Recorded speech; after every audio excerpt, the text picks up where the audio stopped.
बोलिए जय शिव शंकर भगवान की जय। नवाध्याय। इतनी कथा सुनकर के नारद जी बोले, हे पिताजी, आपने मुझे अत्यंत श्रेष्ठ आख्यान सुनाए। अब मैं आपसे एक अन्य कथा पूछता हूँ। जो मनुष्य वेद के जानने वाले और परम ज्ञानी हैं, उन्हीं को गुरु बनाने से और उन्हीं से उपदेश लेने पर भगवान सदाशिव प्रसन्न होते हैं तथा संपूर्ण कार्यों की सिद्धि होती है, अथवा अन्य लोगों से उपदेश लेकर के भी सिद्धि प्राप्त की जा सकती है। इतनी कथा सुना करके सूत जी ने कहा, हे शौनकादि ऋषियों, नारद जी के इस प्रश्न को सुनकर के ब्रह्मा जी ने उनकी अत्यंत प्रशंसा की। तदुपरांत ये उत्तर दिया, हे पुत्र, श्रद्धा ही संपूर्ण मनोरथों को पूरा करने वाली तथा संपूर्ण पापों को नष्ट करने वाली होती है। श्रद्धालु होने पर नीच लोगों पर भी देवता कृपा किया करते हैं और बिना श्रद्धा के सभी कार्य निष्फल हो जाते हैं। जप तप यज्ञ हवन मंत्र तंत्र पूजन स्मरण ध्यान आदि सभी कार्य श्रद्धा के बिना व्यर्थ हैं। भगवान सदाशिव ने स्वयं अपने श्रीमुख से कहा है कि सुख दुख और पाप पुण्य की प्राप्ति भावना के ही कारण होती है। बिना श्रद्धा के किए हुए सभी कर्म निष्फल हो जाते हैं। और इस विषय में एक आख्यान है, वो मैं तुम्हें सुनाता हूँ। हे नारद, सुनो। प्राचीन काल में समय में सिंह केतु नामक एक राजा पांचाल देश में राज करता था। वह संपूर्ण विद्याओं से युक्त शिवजी का परम भक्त था। एक दिन वह श्रेष्ठ सैनिकों को साथ लेकर के शिकार खेलने के लिए वन में गया और उसके साथ ही एक सबर जाति का शंकर नामक मनुष्य भी था। और वन में जाकर के उसने एक शिवालय देखा। उसमें एक टूटी फूटी शिला थी, पत्थर उसमें अर्जे से बाहर पड़ी थी बहुत महीनों से।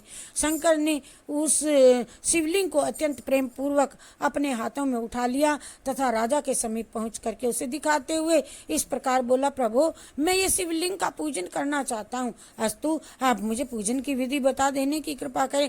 हे नाथ, यद्यपि मैं नीच जाति का हूँ, परंतु मैंने सुना है कि नीचों को भी भगवान सदाशिव जी के पूजन करने का अधिकार, ध्यान करने का अधिकार प्राप्त है। इसलिए आप मेरी कामना को भी पूर्ण करने की कृपा करें। हे नारद, ये सुनकर के राजा ने उत्तर दिया, हे निषाद, मैं तुम्हें शिव पूजन का ये सरल विधि रीति बताता हूँ जिससे शिव जी शीघ्र ही शीघ्र प्रसन्न हो जाते हैं। शिवलिंग का पूजन करने वाले मनुष्य को सर्वप्रथम स्नान करना चाहिए। स्नान करके पवित्र वस्त्र धारण करने चाहिए। तदुपरांत पवित्र स्थान पर बैठ करके भस्म धारण करके शिव जी को स्नान कराना चाहिए। फिर चंदन अक्षत पुष्प बेलपत्र धूप दीप नैवेद्य अर्घ आदि शिव जी का पूजन करने के उपरांत उसके सम्मुख नाचना चाहिए। गीत भजन गान करके स्तुति प्रणाम करके गाल बजा बजा करके विधि पूर्वक प्रदक्षिणा करनी चाहिए आदि।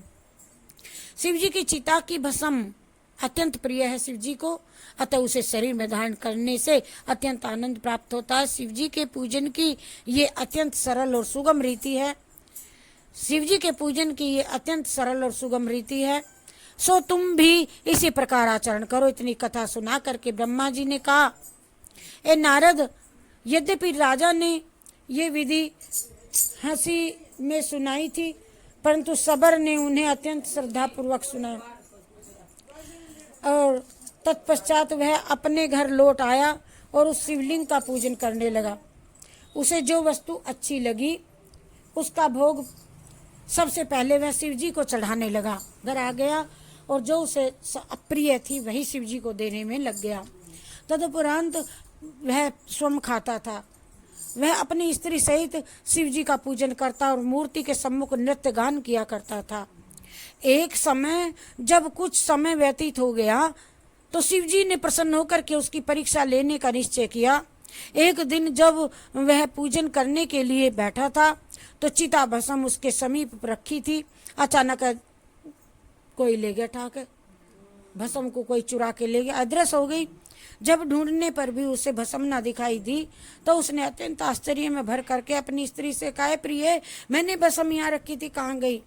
बहुत ढूंढा परंतु वह कहीं ना मिली। इस प्रकार पूजा में विघ्न उपस्थित होने से मैं अत्यंत दुखी हो गया और ये अनुभव करता रहा, मेरी भस्म खो गई। अब मेरा जीना तो व्यर्थ है, पूजा करूं। हे नारद, अपने पति की ऐसी दशा देख करके उस स्त्री ने उत्तर दिया, है स्वामी आप अपने मन में एक बार चिंतित ना होवो, मैं इसी समय चिता जला करके अपने शरीर को भस्म किए देती हूँ, तब आप उस भस्म को अपना पूजन कीजिएगा। ये सुनकर सबर बोला, ए प्रिय तुम्हारा शरीर मेरे विहार के लिए है, चारों पदार्थों को प्राप्त करने के निमित्त है। ये सुनकर स्त्री बोली, है स्वामी मैंने महापुरुषों से ये सुना है कि यदि कोई मनुष्य पराये उपकार के लिए अपना शरीर भी त्याग करके उसका जन्म सफल होता है, त्याग देता है जो अपने शरीर को, अस्तु शिव जी के कार्य में यदि मेरे शरीर का नाश हो तो इससे अधिक उत्तम और क्या हो सकता है। सो आप मुझे ऐसा कर्म करने से न रोकें और अपने पूजन को विधि पूर्वक चालू रखे करते रहें। ए नारद सबर ने अपनी स्त्री की ये बात स्वीकार कर ली। तब ये वह पवित्र हो करके और शिवजी का ध्यान धरती हुई उसकी पत्नी चिता में बैठ गई और कुछ ही देर में जल करके भस्म हो गई। तदुपरांत सबर ने उसी भस्म को शरीर में मल करके शिवजी पर लगाया और तब पूजन करते समय उसने प्रतिदिन ये नियम अनुसार अपने हाथ में प्रसाद लेकर पीठ की ओर बढ़ाया, ले मेरी पत्नी तू भी ले ले प्रसाद। तो वह अत्यंत आश्चर्यजनक घटना हुई।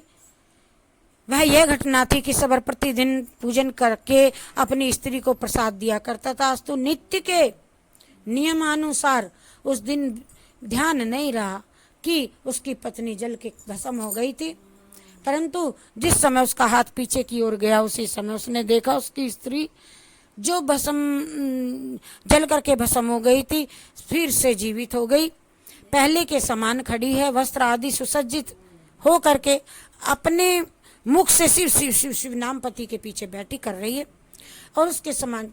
और जब वह स्त्री हाथ जोड़ करके उसके सम्मुख आ बैठ, तब सबर ने आश्चर्यचकित होकर के उससे वारी तू तो भस्म हो गई थी, कहाँ से आ गई, तब जीवित किस प्रकार हो गई तू। ये सुनकर पत्नी ने उत्तर दिया, है पति जी मैंने जिस समय अग्नि में प्रवेश किया तो मुझे तो दुख ही ना हुआ, ऐसा लगा मानो मैं अमृत के कुंड में बैठ गई और तो किसी ने मुझे फिर से जीवित कर दिया, मुझे नहीं मालूम।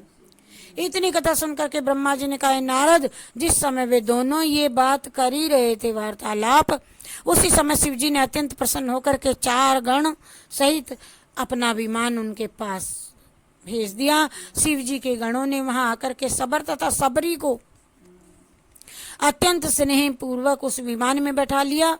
तदुपरांत वे उन दोनों को शिवलोक में ले गए और जहां वे शिव रूप को प्राप्त हो गए और आनंद पूर्वक निवास करने लगे। हैं नारद, भस्म की ऐसी महिमा है जो मनुष्य पवित्रता पूर्वक भस्म को धारण करता है तथा शिव जी के गणों का वर्णन करता है और उसे दोनों लोकों में आनंद ही आनंद प्राप्त होता है। जय जय भोले भंडारी, जय जय भोले भंडारी, जय जय भोले भंडारी, जय जय भोले भंडारी। बोलिए जय शिव शंकर भगवान की जय।